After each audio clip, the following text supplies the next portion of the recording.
All right, so I fell down the rabbit hole. I picked up the status in betweens A and C's. I got so many ads for these on Instagram and I kind of just folded. I wanted to see what the hype was about. They have a lot of the features that I want in a pair of headphones. If you're new to this channel, I'm on the hunt for the perfect pair of headphones. They have to have a nice charging case with wireless charging. They have to have good ANC and transparency mode and an off mode. They have to have an IPX rating of at least 5 because I run in my headphones and it's important for me to be like sweat resistant, you know? I also had the Bose and those got messed up because their IP rating was garbage. But that being said, the Bose are the reason why I gave these a try. I was running in the rain and my Bose got messed up because they weren't water resistant enough. And these look like they have a similar shape and style reminiscent to the Bose, and I really like the Bose headphones. These have like a pseudo kind of wingtip and a stem style, kind of like an old Bluetooth headset, but they're kind of like nicer looking. So I'm going to give you guys my impression. Again, I've been doing these reviews. I have a new format of doing them. I'm going to give you an initial impression of what the headphones look like against AirPods, the Sony WF100XM4s, whatever else I have on the rotation right now. And then in a later video, I'll give you a full review after I've tested it in 3 categories. Now, those 3 categories are going to be a run. They have to be able to stay in my ears when I run, sweat resistance. They don't freak out. Subway tests, so they have to be able to cancel out subway noise, because if you've ever been to the subway in New York City, it is loud, it is screechy, it is obnoxious. People are having conversations. Sometimes you want to zone out. So it's got to pass that test. And then home use. I have to be able to switch between devices. Multi-point is super important. If it passes all those 3 categories, then I'll probably keep them. Now, you've probably gotten a bunch of ads on these. These aren't their first generation of product.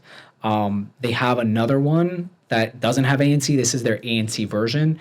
And first things first, the case, I got the bone white ones. I figured if I was going to get a pair of their headphones, I wanted to get a stylish looking pair. This is what they look like. The headphone case, which it's small. It's very nice and small. It's compact. And then you open it up and those are the headphones. What do you get from this case? Now the case, I like the case because it's small, it's compact, it's USB-C charging right there, and it also has wireless charging on the bottom. That's super important to me. I want to have wireless charging, especially in a $200+ price point. The AirPod Pros that I've had since the day they came out, I daily drove these up until a couple months ago when they kind of died on me. The case is bigger, obviously. It's more like a rectangular circle. It's curved, but it's nice and ergonomic. Like it fits in your hand really nicely. I'm not worried about putting this in my pockets. Also, I want to give them big kudos to Status because the hinge, that's one of the first things I noticed. A lot of the buds that you get, they have really cheap cases, and it's not the biggest issue in the world, but it's a little frustrating. Look at this hinge. That hinge is a nice metal hinge, very similar to the AirPods hinge. The buds come with different wings and different bud sizes. It's a little bit weird. I'll show you right now. I had to put special tips on there that are very grippy. This is what the bud looks like. Now these buds, or this silicone tip that I put is an extra grippy style tip that's supposed to be for like active use. I'll put what they're called, but that's the only way I can get them to stay in my ears and for me to move around. I don't know if I'll be able to run in these. I'm going to be honest with you. I'll do the full test later, but the bud looks very stylish. It's got that chrome accent on the bottom. It has that white bone colorway. So it's kind of big. It is big. It kind of sits out of your ear a little bit.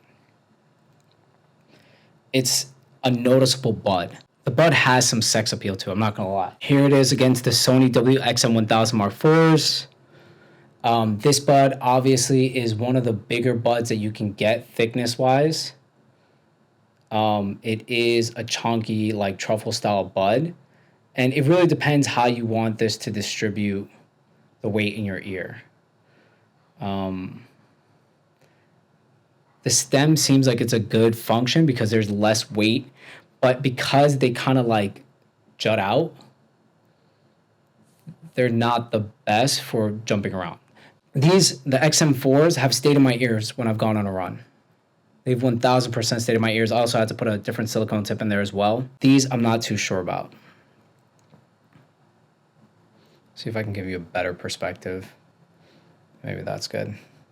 So that being said, let me put it in my ear, show you what it looks like. And this is what they look like in my ear. So you see, they're not too far off from my face, honestly, but they are definitely noticeable, chunky headphones. The headphones sound amazing from the initial test that I did listening to some music. I really enjoyed these so far. Again, I'm still going to do those 3 test categories, but the app experience is not great. It's just not. It hasn't had enough time and development to become a prime time app. Let's say that. There's other buds that are lower budget that probably have better apps, and I think that the development really went into the style and the aesthetics of this bud and the technology behind the sound more than the application. But the application is such an essential part of the buds in 2023 at this price point. So they really need to work on that. That's my biggest gripe. The app gives you very basic controls. You know, my phone's like over there.